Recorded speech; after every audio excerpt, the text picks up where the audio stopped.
Hello നമസ്കാരം, എല്ലാവർക്കും ഇന്നത്തെ സ്വർണ്ണവില അറിയിക്കുന്ന ഗോൾഡ് റേറ്റ് ടുഡേ ചാനലിലേക്ക് സ്വാഗതം.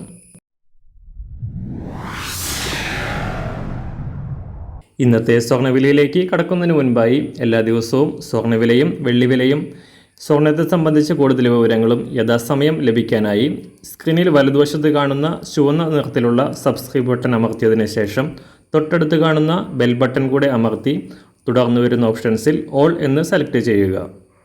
വീഡിയോ ഇഷ്ടമായാൽ ഒരു ലൈക്ക് നൽകാനും നിങ്ങളുടെ നിർദ്ദേശങ്ങൾ കമൻറ്റ് ചെയ്യാനും കൂടെ ശ്രദ്ധിക്കുക. ഇന്ന് 2025 മെയ് മാസം 17-ാം തീയതി ഇടവമാസം 3-ാം തീയതി ശനിയാഴ്ച, സമയം രാവിലെ 6 മണി. സംസ്ഥാനത്തെ സ്വർണ്ണവിലയിൽ ചാഞ്ചാട്ടം തുടരുകയാണ്. കഴിഞ്ഞ ദിവസം പവന് 1560 രൂപയുടെ വൻ തകർച്ച നേരിട്ട സ്വർണം ഇന്നലെ വീണ്ടും ഉയർന്നു. ഇന്നലെ കേരളത്തിൽ ഗ്രാമിന് 110 രൂപയും പവന് 880 രൂപയും വർദ്ധിച്ച സ്വർണ്ണവില ഗ്രാമിന് 8720 രൂപയിലും പവന് 69,760 രൂപയിലുമാണ് വ്യാപാരം നടക്കുന്നത്. അന്താരാഷ്ട്ര തലത്തിൽ കഴിഞ്ഞ ദിവസം പുറത്തുവന്ന US സാമ്പത്തിക ഡാറ്റകൾ സ്വർണത്തിന് അനുകൂലമാവുകയും ഇത് അടുത്ത തവണ ഫെഡറൽ റിസർവ് ബാങ്കിൻ്റെ പലിശ നിരക്കുകൾ ഉയർത്താൻ സാധ്യതയുണ്ടെന്ന വിലയിരുത്തലും സ്വർണ്ണവില തിരിച്ചുകയറാൻ കാരണമായി.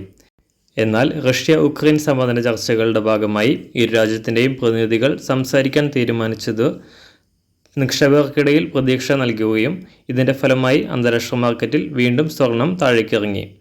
ഇന്ന് രാജ്യാന്തര വിപണി വാരാന്ത്യം ക്ലോസ് ചെയ്യുമ്പോൾ വീണ്ടും താഴേക്കിറങ്ങിക്കൊണ്ട് ഒരു ഔൺസ് സ്വർണത്തിന് $3195 വിപണി വില. ഇന്ന് രാവിലെ കേരളത്തിൽ 24 കാരറ്റ് സ്വർണ്ണവില 1 ഗ്രാം 9512 രൂപ, 1 പവൻ 76,101 രൂപ. 18 കാരറ്റ് സ്വർണ്ണവില 1 ഗ്രാം 7134 രൂപ, 1 പവൻ 57,076 രൂപ. സംസ്ഥാനത്ത് നിന്ന് രാവിലെ 916 അഥവാ 22 കാരറ്റ് സ്വർണ്ണവില 1 ഗ്രാം 8720 രൂപ, 1 പവൻ 69,760 രൂപ. സംസ്ഥാനത്ത് നിന്ന് രാവിലെ വെള്ളിവില 1 ഗ്രാം 108 രൂപ, 1 കിലോ 1,80,000 രൂപ. ഇന്നത്തെ മാറി വരുന്ന പുതിയ സ്വർണ്ണവില ഇന്ന് രാവിലെ 10 മണിക്ക് ശേഷം പുതിയ വീഡിയോയിലൂടെ നിങ്ങളെ അറിയിക്കുന്നതാണ്. അതുപോലെ തന്നെ നമ്മുടെ ഫേസ്ബുക്ക്, ഇൻസ്റ്റാഗ്രാം അക്കൗണ്ടുകൾ വഴി കൂടുതൽ അപ്ഡേറ്റുകൾ നിങ്ങൾക്ക് ലഭിക്കുന്നതാണ്. അതിനായി താഴെ കാണുന്ന ലിങ്ക് ഫോളോ ചെയ്യുക. എല്ലാവർക്കും നല്ലൊരു ശുഭദിനം ആശംസിക്കുന്നു. അതുപോലെ ഇതുവരെ സബ്സ്ക്രൈബ് ചെയ്തിട്ടില്ലാത്തവർ സബ്സ്ക്രൈബ് ചെയ്യാനും കൂടെ ഓർമ്മിപ്പിക്കുന്നു. താങ്ക്